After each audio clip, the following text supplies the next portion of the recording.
तो चलिए इस वीडियो को शुरू करते हैं। वर्ल्ड वॉर वन को the great war, the war to end all wars या ग्लोबल वॉर आदि नामों से जाना जाता है।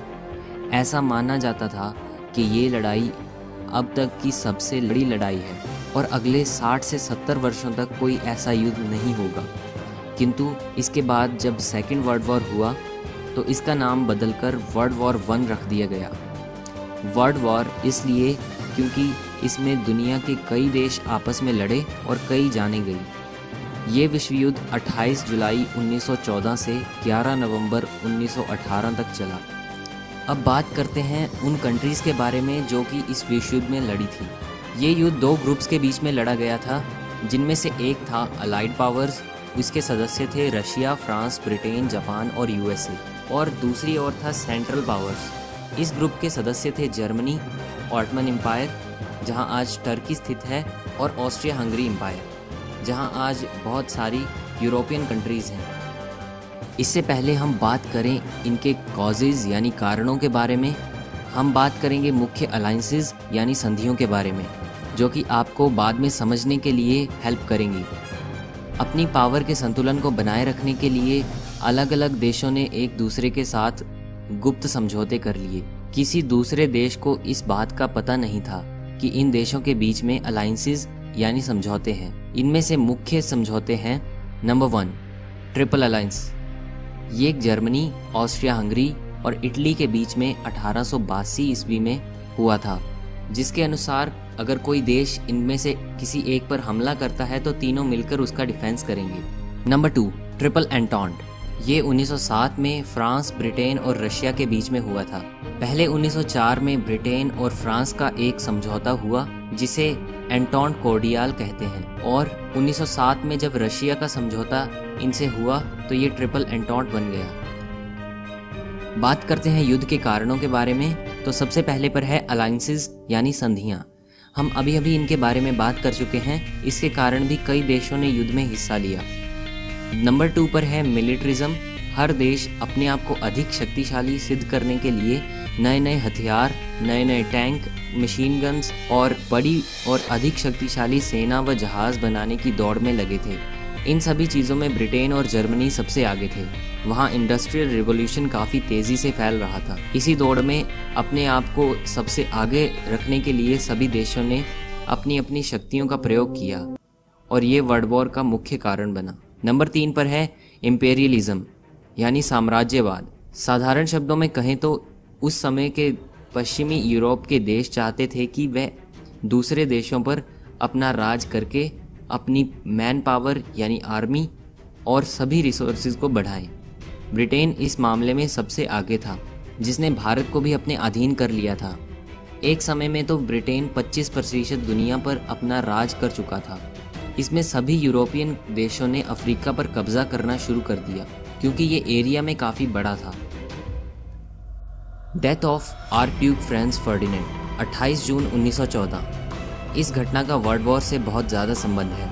Archduke Franz Ferdinand Austria Hungary के राजकुमार थे और बाद में राजा बनने वाले थे। एक बार ये ऑस्ट्रिया हंगरी के साराजेवो नाम के शहर में एक टूर पर आए थे। साराजेवो शहर अब बोस्निया में है। यहाँ पर ब्लैक हैंड नाम की एक ऑर्गेनाइजेशन ने इन पर हमला किया और उसी ऑर्गेनाइजेशन के एक आदमी ने इनकी गोली मारकर हत्या कर दी। अब प्रिंस की मौत के बाद लोग भड़क उठे और सर्बिया को धमकी देने लगे, क्योंकि सर्बिया बोस्निया के पास का एक देश है जहाँ के अधिकारियों ने बोस्निया के प्रिंस को मरवाकर बोस्निया को आज़ाद करवाने की साजिश रची थी। जुलाई क्राइसिस। ऑस्ट्रिया हंगरी ने बिना युद्ध किए सर्बिया को अपने हवाले होने के लिए कहा। सर्बिया ने रशिया से मदद मांगी क्योंकि इन दोनों देशों में स्लाविक लोग रहते थे और रशिया पहले से ही इस बात में इंटरफेयर करना चाहता था।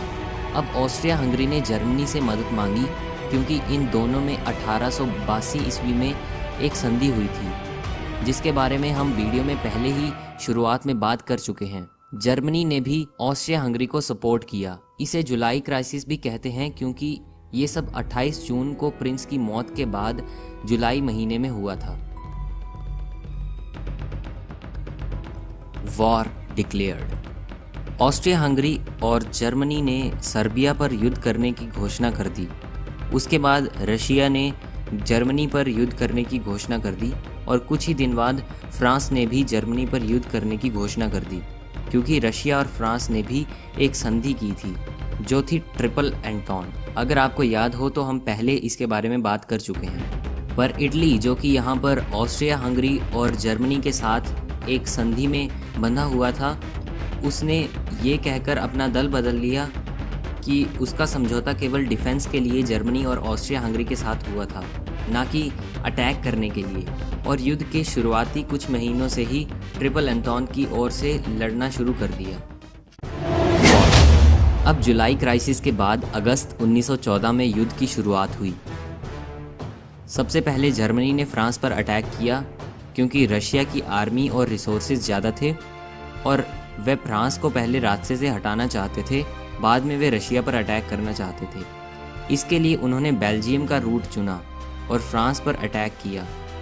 जैसे ही जर्मनी की आर्मी बेल्जियम के रास्ते घुसी, ब्रिटेन ने जर्मनी के खिलाफ युद्ध की घोषणा कर दी, क्योंकि ब्रिटेन और बेल्जियम के बीच में भी 1939 में एक संधि हुई थी जिसमें ब्रिटेन को उनकी रक्षा करनी थी।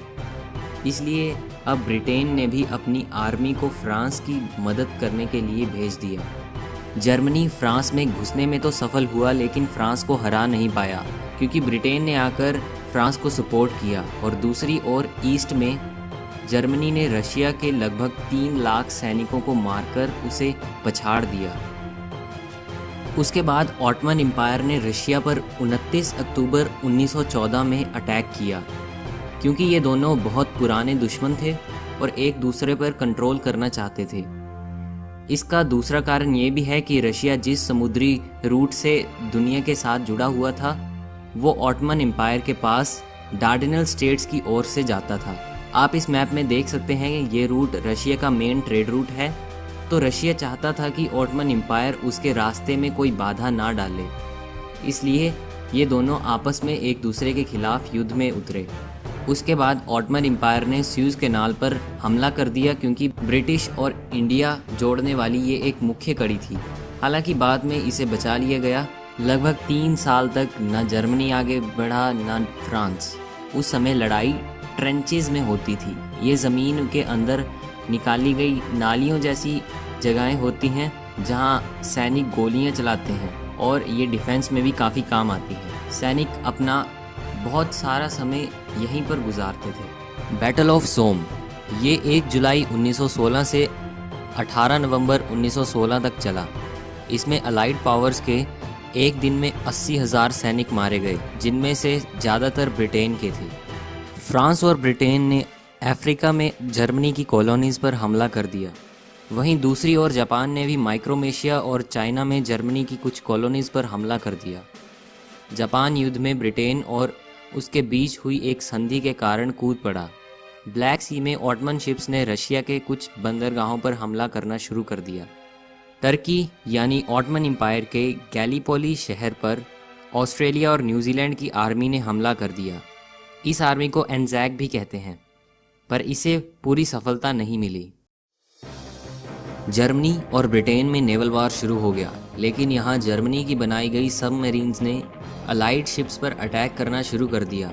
इन सबमरीन्स को यू बोट्स भी कहा जाता था। America enters in war. पहले तो जर्मनी अलाइड शिप्स पर ही अटैक करता था, लेकिन बाद में जर्मनी ने पैसेंजर शिप्स पर भी अटैक करना शुरू कर दिया, जिसमें आम लोग अमेरिका से यूरोप जाते थे। एक बार 1200 लोगों की ऐसी ही एक बोट में मौत हो गई। इसलिए अप्रैल 1917 में अमेरिका ने भी वार को ज्वाइन किया, क्योंकि अमेरिका के बहुत से लोग इस अटैक में मारे गए थे। Ending of war. अब यूएसए अपने लगातार 10,000 सैनिक रोज ब्रिटेन की तरफ से जर्मनी के खिलाफ भेज रहा था, और दूसरी ओर रशिया में एक रिवॉल्यूशन हुआ और एक गवर्नमेंट बनी फरवरी 1917 में। कुछ समय बाद अक्टूबर 1917 में एक और क्रांति आई, जिसमें लेनिन नाम के एक नेता ने सत्ता में आने के बाद जर्मनी के साथ एक शांति समझौता किया और अपनी ओर से युद्ध को रोक दिया। अब जर्मनी के खिलाफ एक तरफ लड़ाई चल रही थी, यानी ब्रिटेन और फ्रांस की तरफ से, लेकिन अब अमेरिका भी ब्रिटेन के साथ खड़ा था, जिसके पास बहुत सारी सेना और रिसोर्सेज थे। अब अंत में अलाइड पावर्स की आर्मी ने हर तरफ से हमला जारी रखा और सेंट्रल पावर्स यानी जर्मनी, ऑटोमन एम्पायर और ऑस्ट्रिया हंगरी को हरा दिया और 11 नवंबर 1918 को सुबह 11 बजे जर्मनी के युद्ध विराम समझौते पर साइन करवा लिए। अगले साल 28 जून 1919 को ट्रीटी ऑफ वर्सलिस फाइनल हुआ। इसके अकॉर्डिंग बहुत सी इसकी शर्तें थी, जिसमें जर्मनी को इस युद्ध का दोषी ठहराया गया और जर्मनी को बहुत सारा फ़ाइन देना पड़ा। जर्मनी बहुत सालों तक ये फ़ाइन ख़त्म नहीं कर पाया। अभी 2010 में जर्मनी इस फ़ाइन को चुका पाया है और बहुत सी कंट्रीज़ पे बहुत सारा कर्जा आ गया, जिससे उनकी आर्थिक स्थिति बहुत ज़्यादा बिगड़ गई। अब बात करते हैं रिजल्ट्स की। बहुत से एम्पायर्स ख़त्म हुए, जैसे Germany empire, Austria Hungary empire, Russian empire, Ottoman empire. Number 2, बहुत से नए देश बने, जैसे ऑस्ट्रिया हंगरी, यूगोस्लाविया और बहुत सारे ऐसी कंट्रीज़ जो कि ऑस्ट्रिया हंगरी किंगडम के अंडर आती थी। इसके अलावा Poland, England, Estonia, Latvia, Lithuania जैसी बहुत सी कंट्रीज़ इंडिपेंडेंट हुई। नंबर 3, लड़ाई के दौरान 17 मिलियन लोग मारे गए। नंबर 4, कई बीमारियां फैलने के बाद इससे 50 मिलियन लोग मारे गए। नंबर 5, मेल पॉपुलेशन बहुत ज़्यादा कम हो गई। नंबर 6, वर्ल्ड वॉर 1 के बाद कई देश उधार में चले गए। नंबर 7, जर्मन कॉलोनीज़ अब ब्रिटिश और फ्रांस की हो गई। नंबर 8, यूएसए इंटरनेशनल पावर बनने वाला था। अब बात करते हैं effects of world war 1 on India. Bharat उस समय ब्रिटिश कॉलोनी था, तो लगभग 1.3 मिलियन यानी 13 लाख भारतीय सैनिक ब्रिटिश की ओर से लड़े। लगभग 50,000 सैनिक मारे गए और इसके लिए ही इंडिया गेट मेमोरियल बनाया गया है। आई होप आपको ये वीडियो अच्छी लगी होगी। अगर आपको वीडियो अच्छी लगी तो इस वीडियो को लाइक कीजिए, अपने फ्रेंड्स के साथ शेयर कीजिए और चैनल को जल्दी से सब्सक्राइब कर दीजिए ऐसी ही बहुत सी इंटरेस्टिंग वीडियोस के लिए। मिलते हैं नेक्स्ट वीडियो में। जय हिंद।